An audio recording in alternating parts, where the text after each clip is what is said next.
Hi, thanks for joining us today for Disrupt, an inside look at the renewables revolution. This chronogram conversation, ripped from the pages of the Clean Power Guide, is a collaboration between Chronogram Media and Sustainable Hudson Valley in the pages of Upstate House magazine. I'd like to take a moment and thank the folks who contributed their expertise to the most recent Clean Power Guide: Melinda McKnight, Dave Conover, Wayne Dederick, Michaela Giacobo, sorry Michaela if I pronounced your name incorrectly, Colin Adkins, Seth Lightman, Steve Ware, Chris Marks, and Judith Karpova. This afternoon's event is sponsored by Clarkson University and Nissan of New Rochelle. You'll be hearing from them in a moment. Today's discussion will be anchored by a panel of experts that Melissa Everett described in an email as, quote, 3 representatives of disruptive enterprises plus 1 utility grid geek. I hope that was okay to say, Melissa. And let me just briefly tell you who our panelists are, and I'll leave it to you to guess who's who. We have Louise Gava, Director of Community Choice Aggregation Operations for Joule Community Power. Blake Jones, founder of Clean Energy Credit Union. Emily Morris, CEO of Emergy Inc. John Borchert, Senior Director of Energy Policy and Transmission Development at Central Hudson. And of course, Melissa Everett, Executive Director of Sustainable Hudson Valley. For those who don't know me, my name is Brian Mahoney, and I am the Editorial Director of Chronogram Media. I will be steering today's conversation between the Scylla of disruptive enterprises and the Charybdis of the utility grid. We've got an exciting program. No. Sorry, that's a yes. I have copies of the Odyssey for everyone who didn't get that little reference there. We've got an exciting program. First, just a few housekeeping notes. Please keep yourself on mute throughout the event. Mute means that we can't hear your basset hound snoring, your fireplace crackling, or the sound of your children running amok. For today's timeline, when I'm done talking, we'll have a brief word of our sponsors, and then I'll ask our panelists to introduce themselves after Melissa gives us a framing talk about what we're going to be here tonight for. This will be followed by discussion with the panel. As I mentioned in the chat, please put all of your questions and resources that you'd like discussed in the chat window, and we can bring that to the panel in that way. A couple of notes of shameless self-promotion. The February issue of Chronogram hit stands on February 1st. You can also subscribe to Chronogram, have it delivered right to your home for $36 a year, a bargain, and you can go to chronogrammedia.com and do that. We've launched our Reader's Choice Awards, the Chronogrammies again, and nominations are up and running through February 15th. Relevant to our discussion today, there are categories like green business and environmental organization that you could vote for, say, yourself or your friends. I should also note that the upcoming issue of Upstate House will feature a special guide to Passive House, where we take a deep dive into this leading edge home technology, and we're partnering with the Passive House Association of the Hudson Valley, and we're really excited to work with those folks. So without further ado, a word from our sponsors. First, I'd like to call Tony Collins, president of Clarkson University, to the stage. Tony. Thank you, Brian. It's a pleasure to be here. It's a pleasure to sponsor this topic in particular. It's right in our wheelhouse, from the workforce that we help develop to the research that we do, and we're thrilled to be in mid-Hudson and able to contribute on this topic and many others. That's not memorable. I'm trying to think of something that's memorable, so here it goes. So I just had the pleasure of introducing the 2019 Nobel laureate for chemistry to give a seminar here on campus. He is the father of the lithium battery. So here's my practical advice. Fake batteries, when you reach for your cell phone, you need to run your finger across the back. If it's bulging, it's because you have a counterfeit battery, which can catch fire. So there's my tip for the day. You could have listened for 50 minutes to his lecture. You would have got the same outcome. So there it is, finger across the back. If it's bulging, it's a fake. It could catch fire. Get rid of it. With that, it is a pleasure to sponsor this particular topic. We really appreciate the work you do, Brian, and being down in the mid-Hudson Valley. And thank you for the opportunity to say just a couple of words. Of course, Tony, thanks for joining us. And we all will know who to thank when we don't set our back pockets on fire this evening. Our other sponsor today is Nissan of New Rochelle. Do we have Anthony Parinella with us, or someone from Nissan of New Rochelle? No? Well, let me say this. If we don't, let me channel them. Because Sustainable Hudson Valley, we'll talk more, but we have worked with dealerships over the last couple of years to help them get comfortable with electric vehicles, which is just a different business model and a new thing. And Anthony at Nissan has been one of the most receptive. Seth Lightman, who is our EV champion, has worked closely with them. And whereas 2 or 3 years ago, they would have these conservative little advertisements. They bought a full page ad that says kick gas. So bless them. Right, for sure. Get all your EVs at Nissan of New Rochelle. And, Melissa, to that point, I mean, I'm sure everyone saw the New York Times article yesterday about GM's desire to go fully zero emission by 2035. And that first sentence was, "The days of the internal combustion engine are numbered," which was so exciting to read in the New York Times. So it's an optimistic time for any number of reasons, but that was a wonderful thing to read. So Melissa, allow me to kick it over to you, and you can frame our discussion today. Okay, great. And I will also, in genuine gratitude, say one more thing about Clarkson, because I see that we have folks from the faculty and the Beacon Institute for Rivers and Estuaries here. And we're really enjoying learning what they have helped like the city of Beacon with around intern projects on electrification. We're beginning to work on some faculty business development exploration. So Sustainable Hudson Valley, above all, is a network of innovators who hang together with each other and hatch creative projects that raise the profile of all sorts of climate solutions, including but not limited to clean energy. We've been inspired by Project Drawdown, which was a compendium of 100 climate solutions with modeling about what really makes a difference. Our mission, I'm so proud of this, I thought it up, is to speed up, scale up, jazz up, and leverage progress against climate change and creating communities where people and nature thrive. So we have our work cut out for us. But a big piece of that work is we're trying to foment a regional plan, but we are also working a lot in the marketplace. We've done a 3-year Solarize Hudson Valley consumer education and group purchase program. We've done a similar one with heat pumps and with electric vehicles, which we call that one Acceleration Through Coordination, Drive Electric Hudson Valley. And, if you don't have EVs on the road, you don't need chargers. If you don't have chargers, you won't have EVs on the road. If you don't have knowledgeable and confident dealerships, you won't have people buying EVs. So working all those dimensions at once. So we've learned a lot about system intervention, about motivating people, about leadership development. We work with a lot of local communities to educate and empower consumers. And so the Clean Power Guide, raise your hands if you've seen the Clean Power Guide. I thought up that we should make like a little booklet, print it off, in the garage. And my board chairman, David Dell, who is on this call, said, "Oh, what?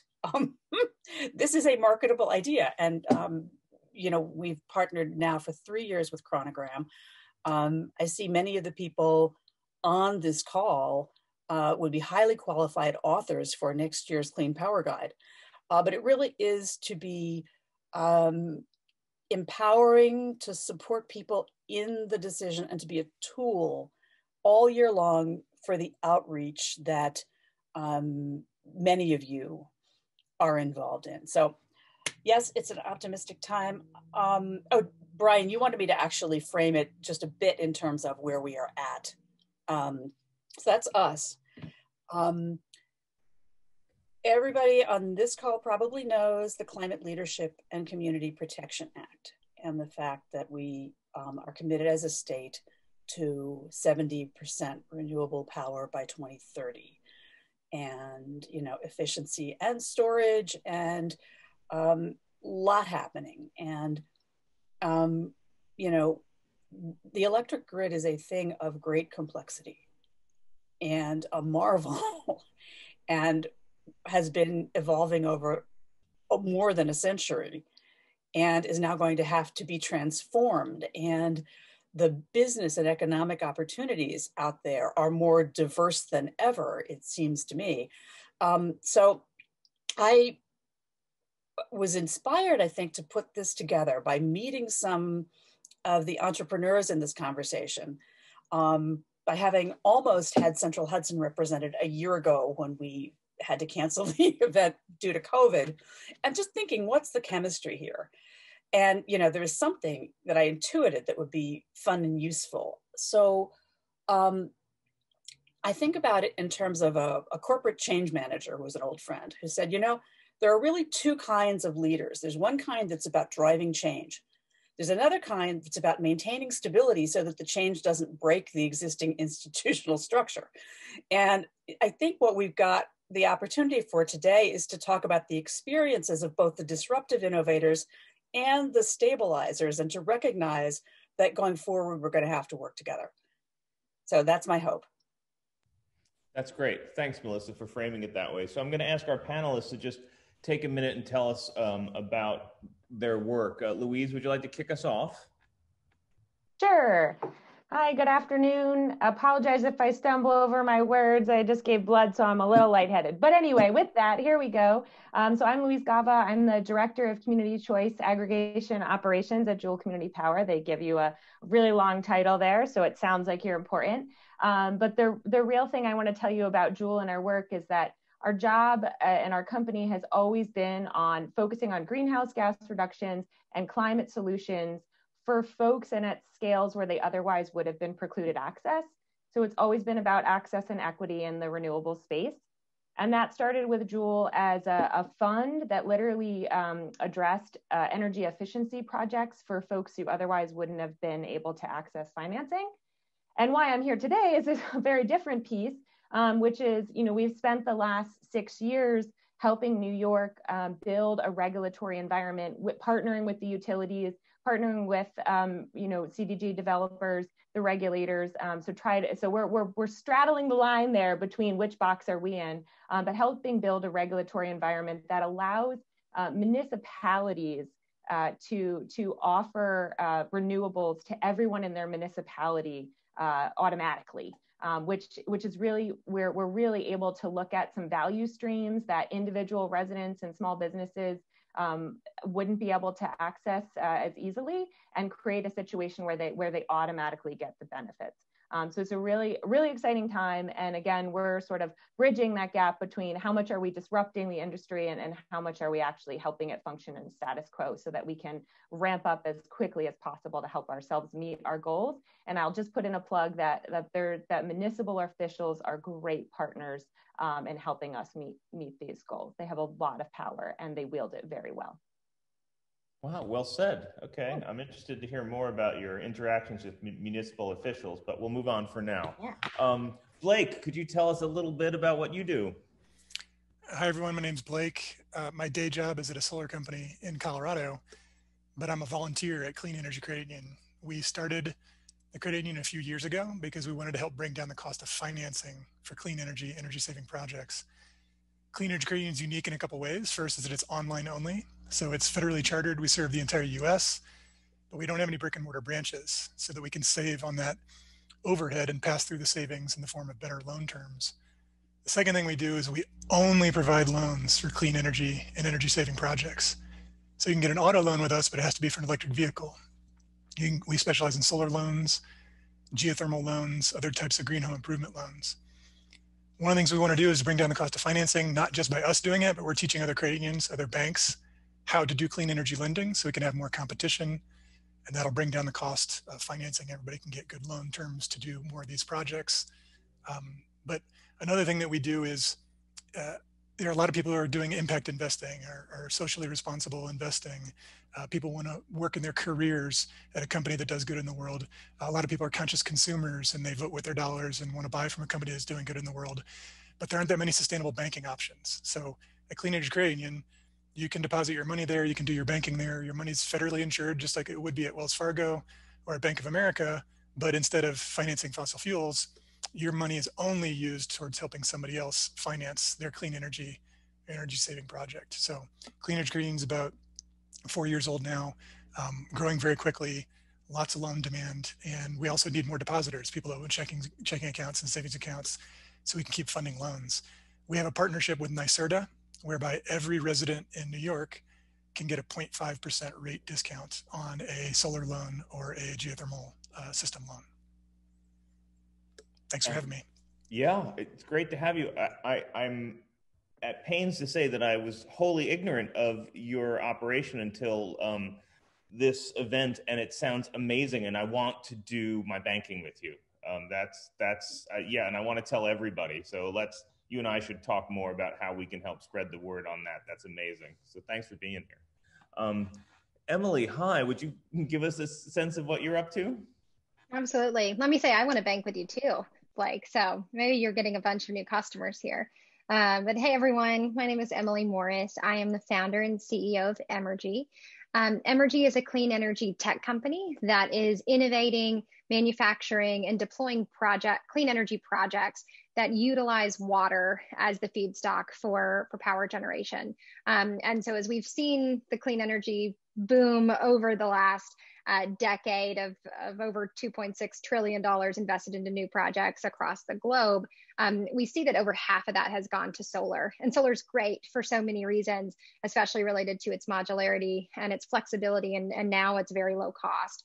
But typically, if we're going to look at a fully sustainable 24-hour grid in the next 10 years, we have to have something that is more base load to supply that. There's a lot of talk around energy storage, and at Emergy, we feel that we believe that the best stored energy source we have is running all throughout our water infrastructure. And so we develop compact modular hydro turbines that are installed within water infrastructure, either water treatment facilities, aqueducts, or irrigation conveyance water structures, and develop clean energy projects that have the types of attributes that we love about water projects, the reliability, controllability, but it has many of the product attributes of solar. So we use solar power electronics. So the grid essentially sees solar, from the certification and that side, but it has a generation profile utilizing the water. And so we are a new company. We have 2 projects installed today in Colorado and Utah. We have projects being under installation right now in Wyoming and Nebraska, and are growing rapidly through both our small scrappy efforts here as a startup company, but also we have a global manufacturing and sales partnership with GE Hydropower. So GE manufactures our turbines for us, and they also sell them in select markets outside the US. And so we believe that as we grow to become a series of grids based on community generated power, that water will be a really important part of that. And so that's where Emergy focuses, and I'm happy to be on this panel today and really appreciate you including me in this. Yeah, that sounds exciting. I'm excited to hear more about that. John, hello. Would you please give us a sense of what you're up to these days? Sure, thank you, Brian. So my name is John Borchert, and I'm the Senior Director of Energy Policy and Transmission Development at Central Hudson. In my current role, I handle state and federal policies related to energy supply, distributed generation, like renewables and storage, integration, EVs and electrification, and grid modernization. So in my other roles at Central Hudson, I'm in charge of our research and development group. I'm also involved with a concern called Energy Impact Partners, which tries to, how would you say, invest in the latest and greatest in energy related companies. And then I'm also involved with, on a broader basis, Fortis's innovation. So I keep my finger on the pulse of anything that's going on out there in innovation across not just the country, but across the globe. It's an exciting and challenging time to be an electric and gas utility in New York. But the goal remains the same, to provide clean, reliable, and affordable power to customers. So achieving these goals takes real careful planning. You want to be able to move and make a meaningful, proactive transformation without breaking the system, like somebody said earlier, and stay aligned with state policy goals as much as you can. So that's what I've been doing at Central Hudson and what Central Hudson's been up to. Nice. Thanks, John.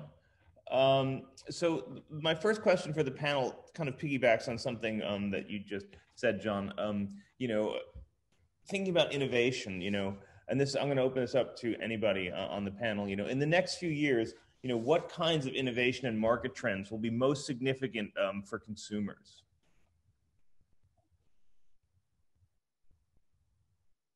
I can take a first stab. So, we view innovation here at Emergy, and I like to think of innovation really in two ways.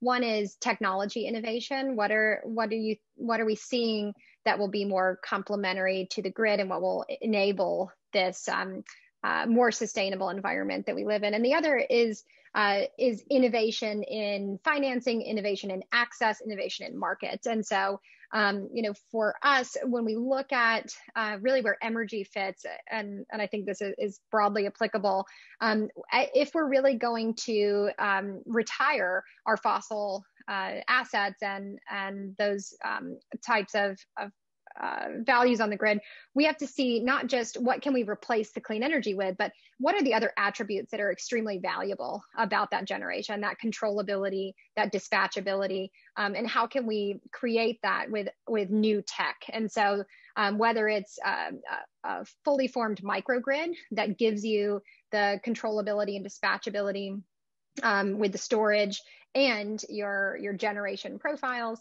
or whether it's the efficiency style projects that we see really becoming more and more popular. And I'm sure that Louise can speak to this much more intelligently than I can, related to how you can rely on existing assets and bring that in for that sustainability in times when you don't have the generation that you need.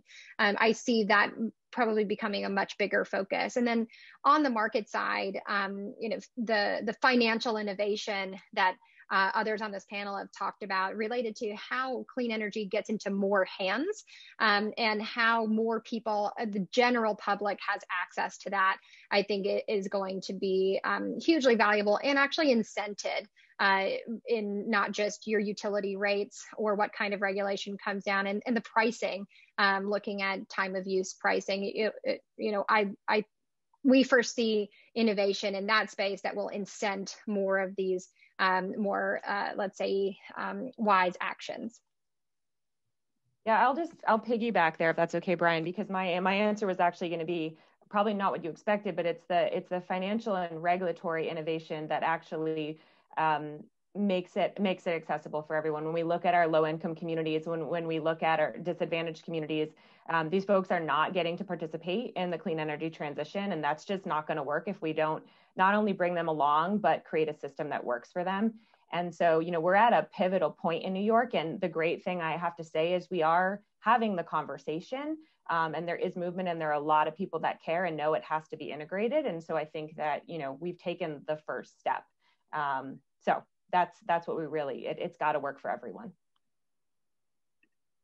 I'll talk a little bit about some of the things that we've seen recently, especially during COVID. It's kind of highlighted itself, but I think you're going to continue to see a significant push from consumers for the need of both home as well as community reliability and resilience. Whether it's electric or communication or what, people are really as we continue this transformation to a more and more electric, they're really going to need the ability to count on it, whether it's for your charging your car, running your business, staying in communication, keeping your house warm. That the need for that type higher level of reliability and resilience is going to be huge. I think the other is seamless type of service. So continued use of smart devices coming into the household. They're going to be put in for consumer convenience, you know, the things that a consumer wants. But, you know, there's a lot of things that can be done with smart devices in the household. Might be seamless and invisible to the consumer that can really help control costs of the grid, can really help them manage their power and their costs, and can be done behind the scenes and seamlessly. And I think that's going to take off more and more for our consumers, innovations that'll be happening under their nose. Nice, thanks. Jumping off on something that, Melissa, do you want to jump in? Oh, well, I want to make sure if Blake had anything to say that he did, and then I just had a couple things on this question. We're seeing our members ask for loans for a lot of fun, different things. There are so many new electric vehicle models coming out, and there's going to be even more coming out. Like literally each manufacturer having a dozen different models coming out in coming years. That's really exciting. I didn't know much about electric motorcycles, but a lot of our members are asking for loans for electric motorcycles, which is neat to see because those have worse emissions than cars do. Tons of electric bicycles. You may have seen electric bicycles around town. There's some really neat ones that can be pretty expensive too, but they can get you really long range. They can help you commute easier without showing up to work all sweaty. I think it's going to really transform bicycle transportation in sometimes bad ways. Like here in Colorado, there's some mountain bike snobs who don't want the idea of electric assist mountain bikes going on their trails. But anyway, there's a lot of neat technology going on there. Whole house energy performance monitoring. Really neat to see some neat technologies there. We're seeing tons of loans for energy storage. So basically batteries, most of them lithium ion, to allow people to have uninterrupted power at home. More people are working from home. I think they're thinking about these kinds of things. That's exciting. I didn't know about this, but there's a heat pump water heater. More people are asking for loans for those, where it's just a water heater that is, you know, all the water's heated through a heat pump. And we've seen that for houses, you know, like geothermal heat pumps and regular heat pumps, but hadn't seen a heat pump water heater. So some really neat technologies that we're seeing. And then to piggyback on what Louise is saying, we're working with 12 municipalities and states, one of them being NYSERDA, to offer loans, discounted loans to low to moderate income demographics and to disadvantaged communities. And I think that is a big part, you know, not just the environmental justice aspect, but also making sure nobody gets left behind in the clean energy movement, and that make sure these types of loans are available to everyone. So it is exciting to see those innovations and those changes. That's great. And I'll just shout out, because we just did a heat pump outreach campaign and we're aware of how large the incentives are from all the utility companies for air source heat pumps and heat pump water heaters. They can, I think, cut the price in half. I will add, you know, I have an electric lawnmower and an electric edge trimmer that I charge on my improperly sized too small solar panels. Don't get me started. But I wanted to just say 2 or 3 other things. I think we're going to see lots more solar, but I don't see any less confusion in the marketplace. That's like why we do the Clean Power Guide.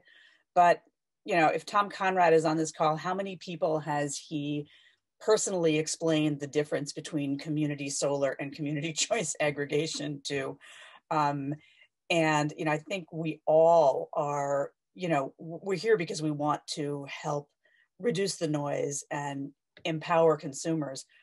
I think a lot of people don't realize the scale of electrification that is being proposed and expected by the state, because electrified stuff is so much more efficient. But it's just a massive, massive scale of change. I want to just mention new building materials and building design. So exciting. And land use issues. And you know, there are communities all over the place, and I'm sure Louise sees this and others on the call, you know, where there are really hard questions and concerns about people, where do we put solar? How do we not put it on the farms? How do we not put it in the forests? I want to shout out to Scenic Hudson, which has been doing a lot of developing decision tools for local governments. If you are in a community where those issues are bubbling up, they've got a website, I think it's howtosolar.org, but I'll put it in the chat. So I think we all just need to get really savvy as, consumers and as advocates. Agreed. Thanks, Melissa. Just something that occurred to me while y'all were talking was about energy equity. And I heard this bubble up a little bit. And, how does that fit into the conversations we're having now about providing more access to people and giving them access to these various, modes of power? How do we even start to frame that conversation out?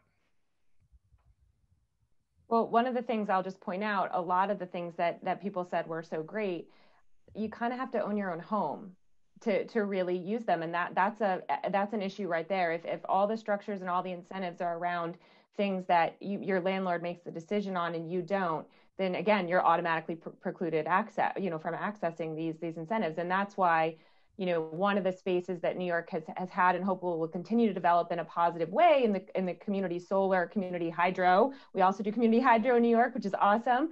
Technology agnostic, all about that. But that is super critical because when you looked at 70% of New Yorkers couldn't put solar on their houses for one reason or another. And so we have to keep thinking about innovative structures that aren't just focused on the individual homeowner, because that's not what the population of our state, most of the people in our state look like. So that's a beginning part of that piece for you, Brian. Mm-hmm. And Blake, how does, when you think about energy equity, how do you view that in terms of what you do? Yeah, I think Louise is right that for a lot of these, you have to own your own home. I mean, you don't have to own your own home to have to drive an electric vehicle or an electric bike instead of taking another mode of transportation. But with a lot of these, yes, you do. Community solar is a wonderful improvement, or any type of community renewable energy. The solar garden concept, those are great. It's really neat to see there's a company based in New York near y'all called Block Power, BLOC Power. They're looking at multifamily apartment buildings only, and they're retrofitting them all with high efficiency heat pumps. So how to help folks who are renting. And also, we heard earlier about regulatory innovation, finding ways to encourage landlords and giving them an incentive or a reason to want to invest in energy efficiency for rental housing.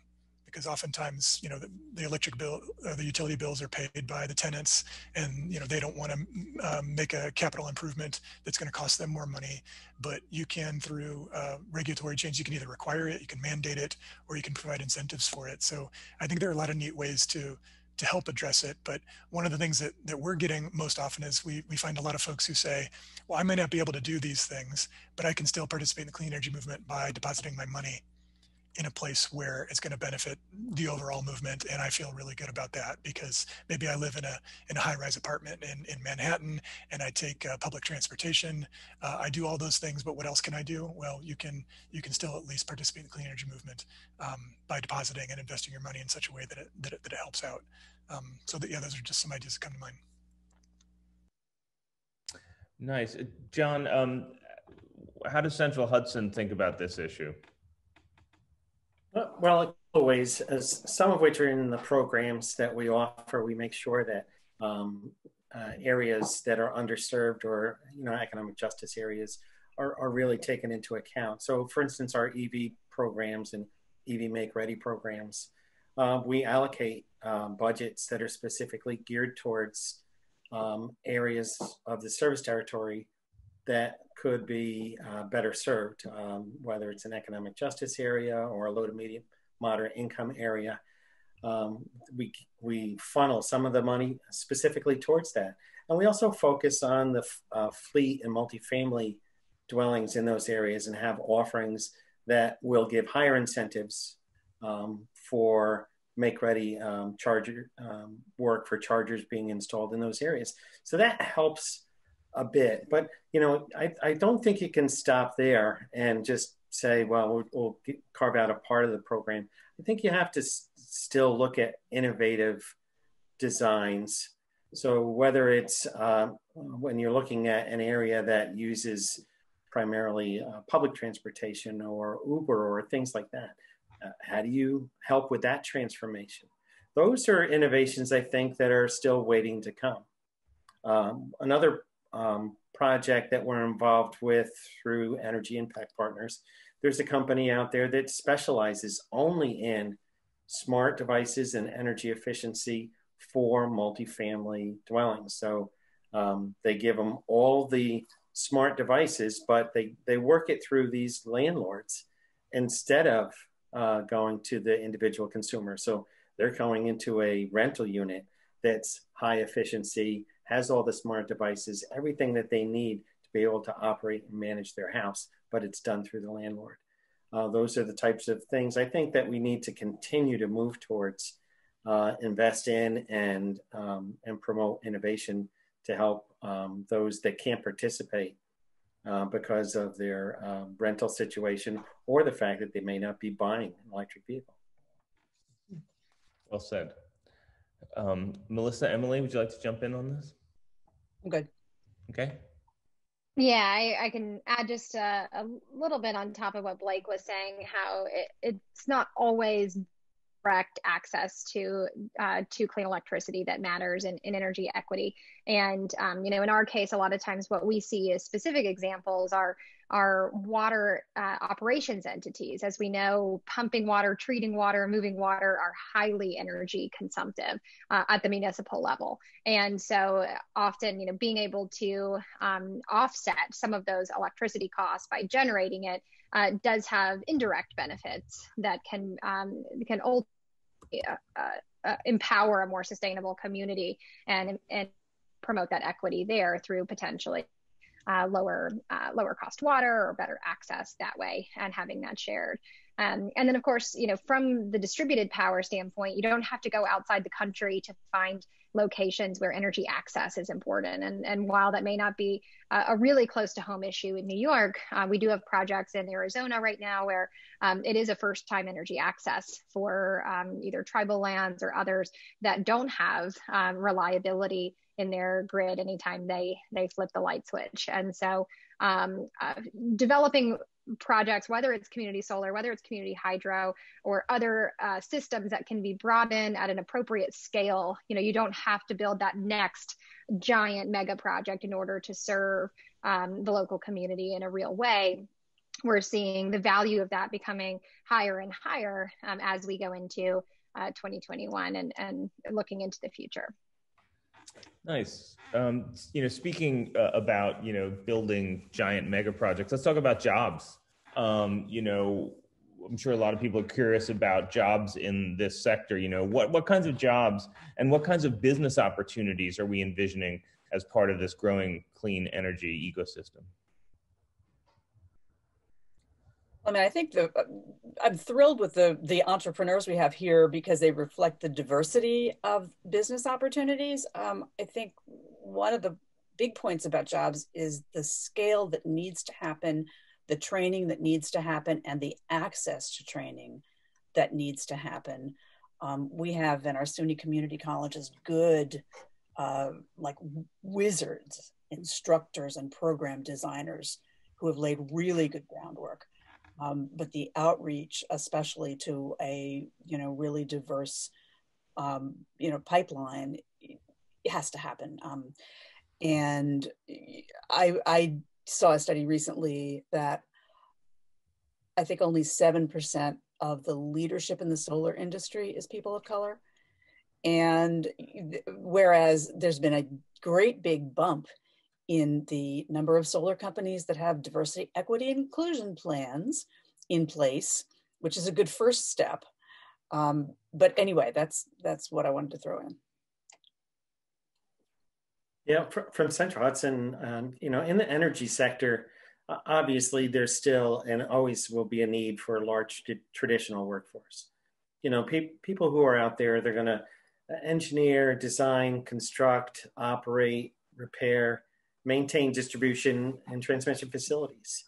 But there has been an obvious shift to higher tech employment in the energy sector, and that's going to continue, whether it's in the field or in the office. A lot of it in IT, because cyber and cybersecurity has become quite an issue that the utilities are dealing with, but a lot in the operators as well. We're operating more complicated systems. We're putting together a lot of devices out on our system that are now talking to us and reacting. And instead of what was the guy, Ron Popeil's, you build it, set it, and forget it. Well, that was the old way that we did our distribution system. You built it, you set it, and forget it, and it ran. But we are moving to a distribution system operator, somebody who is going to run the system in real time, taking into account all the renewable generation that's on the system, how the loads are changing. We're going to need a lot more help in forecasting. You've got a cloud bank that rolls through the service territory, and all of a sudden your solar is going haywire, and you've got to have a system that can react, be designed and react, and system operators who'll know what to do and how to do that. So whether we are beefing up our training to move traditional workforce into more complicated areas, or moreover, I think, as Melissa said, really working at developing that conduit of new technical resources to come into our company. The energy sector is poised to have plenty of work for people who want to come and work. Just to piggyback off of something that John's saying, some of it is anticipating that need, because I know, John, I bet you had this in Central Hudson too, another utility that I work closely with. The distributed generation market was booming, and the utility didn't have enough engineers to review the project. So there's a huge backlog because there just weren't even people to hire, and then it takes time to train them up. So in as much as we can anticipate what those skill sets are and make sure we're training people in advance of those big movements, that's really critical, because otherwise we just get stymied and stuck. Mm-hmm. Yeah, that's a great point. And John, just for you quickly, Central Hudson has a large workforce. Does Central Hudson have the pipeline of candidates it needs here in the Hudson Valley? It's always a struggle to have enough candidates to be able to interview and bring into the workforce. And it's also a timing issue as well. As here we are working towards building out what we'll call our smart grid and our distribution system operator group that's going to need that, run that. When do you hire them? And when do you put them in place?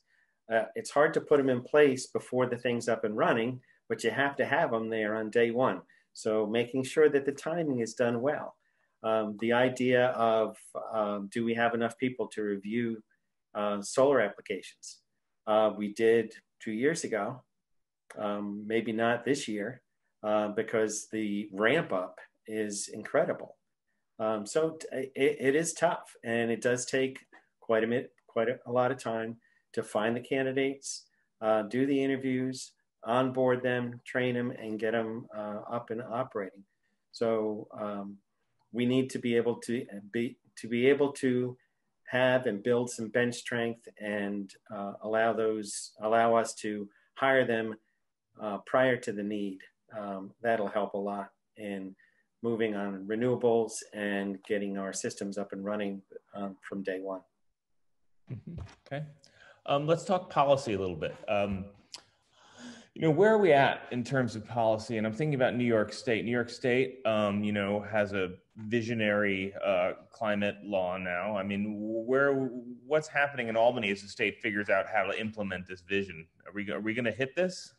Well, I would just say, to tee it up, there is a Climate Action Council and a bunch of advisory panels, including a power generation one, a transportation and land use one having to do with housing and energy efficiency, and others that are slamming to create basically conceptual recommendations. And they have, related law has led a grid study to be done that I know John was involved in, that is at least looking at the broad needs there. But I think, as I understand it, there's the next 2 or 3 years are going to be finalizing the state framework and working out who pays, working out just how, it's a real paradigm shift. So working out like how it's going to play out in a way that's equitable to everybody.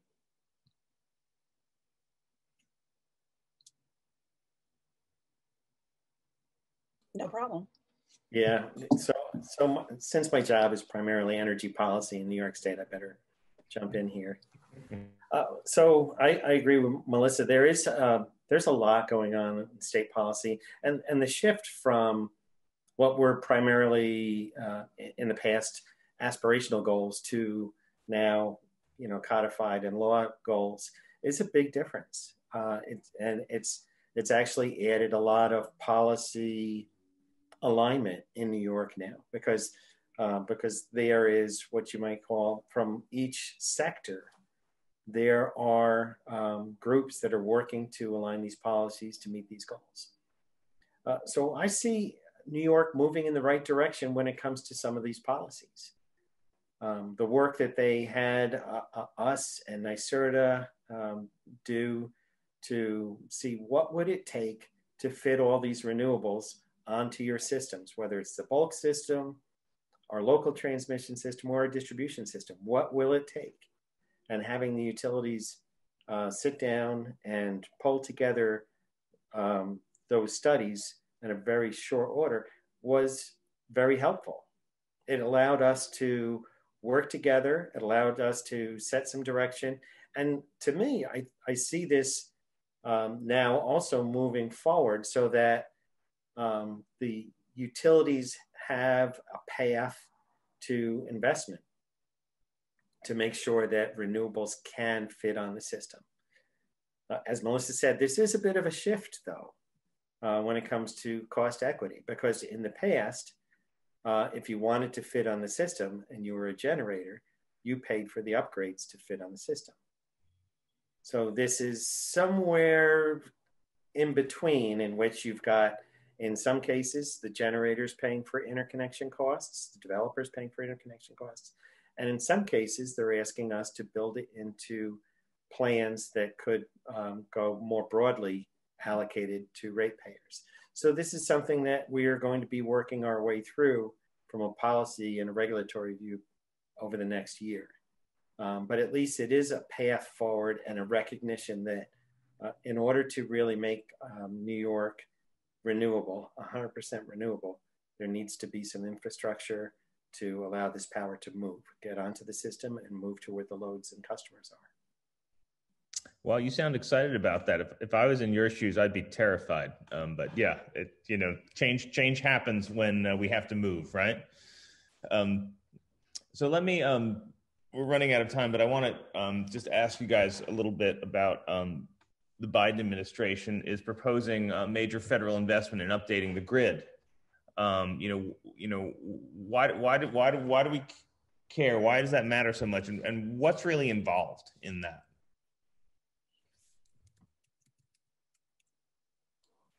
So I'll just tee it up from a broader view.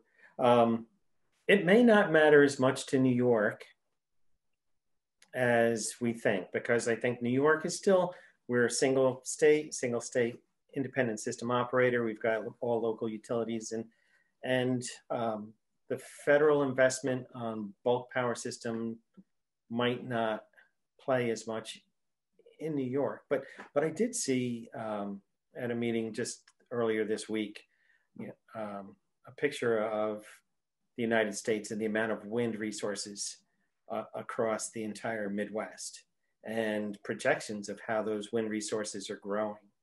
And there's huge amounts of renewables across the Midwest that I believe that this federal funding will unbottle and will allow to move north, south, east, and west from where that generation is. Offshore wind is another, where it's going to take some careful planning and potentially some collaborative funding in order to really take advantage of those resources and bring them to the loads.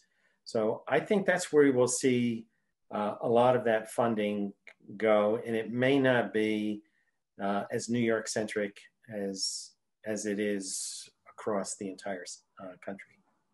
Let me pick up, because I have a feeling we should get to Q&A, but just suppose we don't, we aren't awash in federal funding. We have to figure out like a revenue model for how this is going to happen here. I mean, what parts of that are clear now? Like how the costs should be shared between utilities and, and other players in the system, and what parts of that are still being figured out?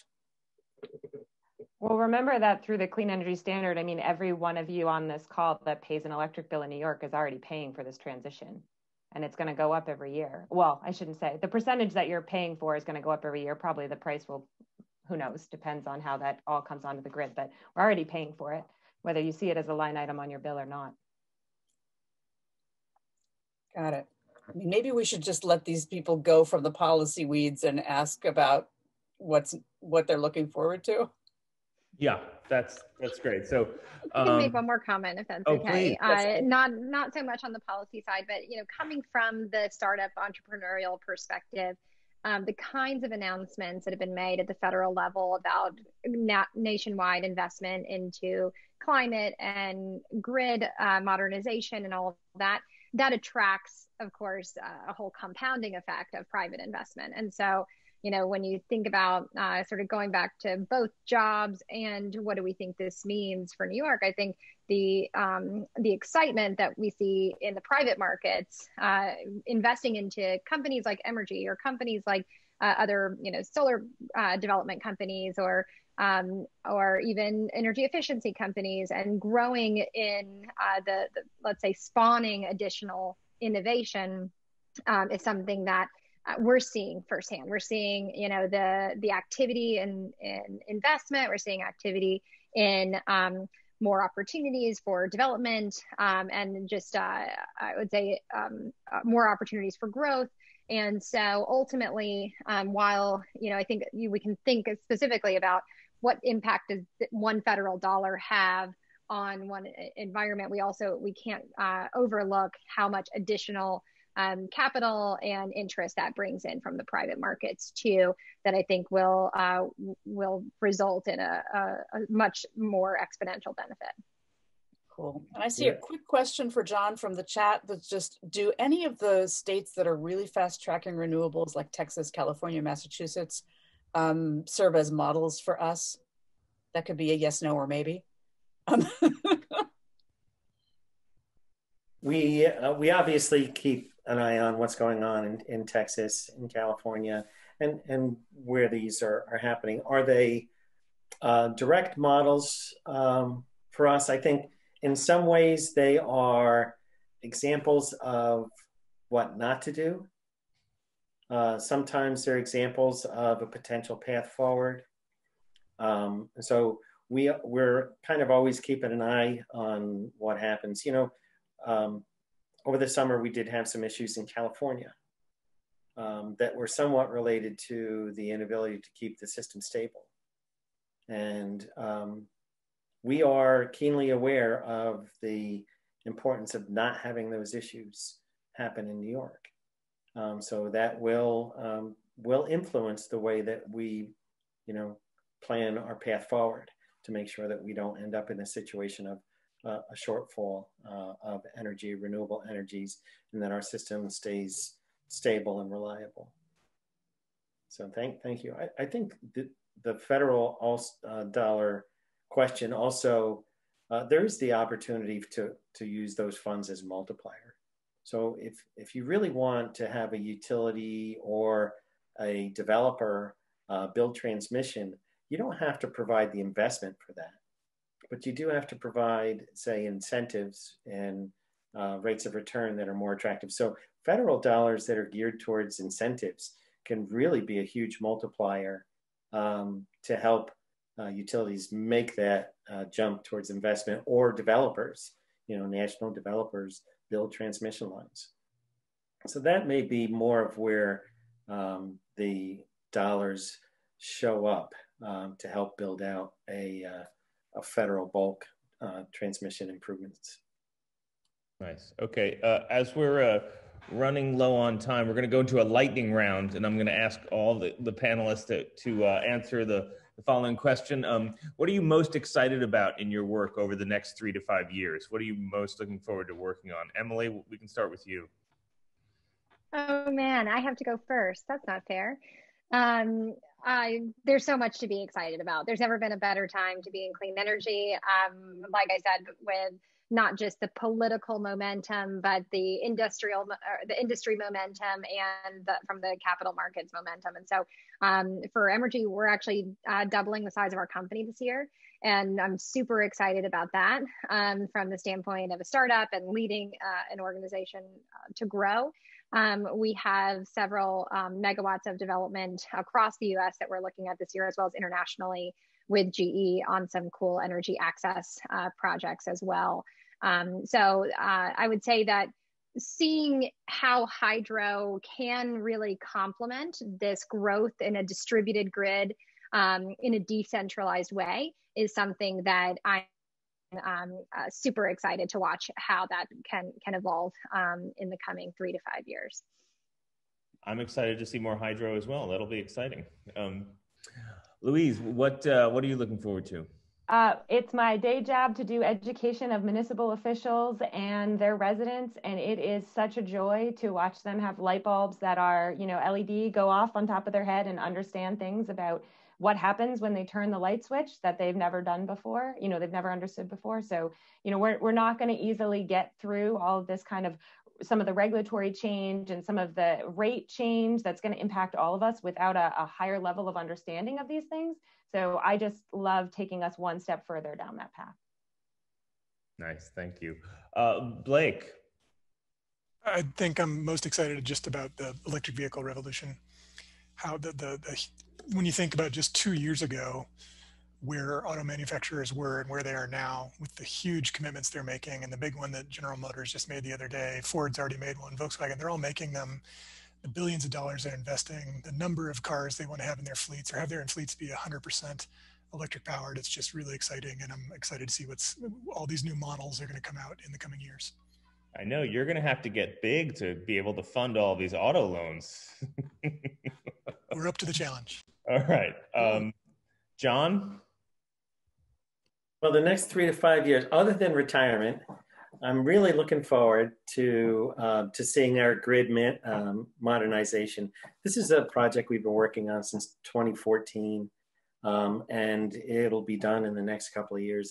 And I will be around as we turn the switch on and go from set it to and forget it to really operating our distribution system and seeing the benefits of an outage on the system automatically healing other parts of the system, being able to operate a lot more efficiently. So I'm really looking forward to see that project come to fruition. I'm also really looking forward to seeing that alignment of policy with investment in New York. It's taken a long time to get there. We've been talking about the energy highway since 2012. It's time, right? It's time to align policy with investment and build what needs to be built to get our system really robust enough to handle this transformation. So those two things are huge for me, and I can't wait to see it happen. Awesome, thanks. Melissa, the last word is yours. Thank you. I am looking forward to a marketplace revolution supported by the Clean Power Guide, which you can find on upstatehouse.com or sustainhv.org, and to it being a massively useful tool for everyone throughout the year. And I am looking forward to more high quality conversations like this. Well said. Thanks, everybody, especially our panelists. Really appreciated the smart conversation we had today. And, we at Chronogram Media love our collaboration with Sustainable Hudson Valley. That's been amazing. And I love to bring this information to our readers and to the larger universe. And so, yes, let's continue these conversations. And so thanks, everybody, for joining us, and stay warm out there.